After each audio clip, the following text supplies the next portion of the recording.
Okay, here we have a Columbia River Knife and Tool Hammond Cruiser liner lock knife. It measures 5 1/4 inches closed.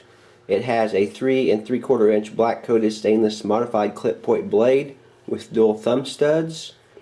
It does feature the lock safety system, and it has desert tan idle handles. It does have the dual lanyard holes and a reversible black finish stainless pocket clip on the back.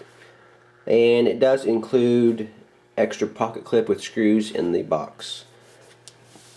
Let's take a little closer look at the knife.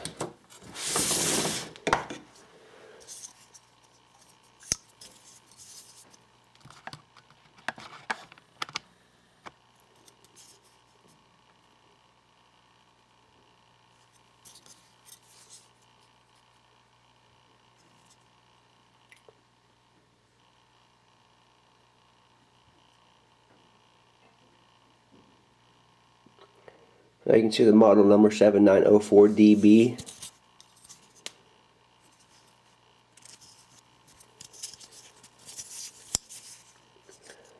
But there it is, the CRT Hammond Cruiser. I do have other models available, but thanks for looking at the video.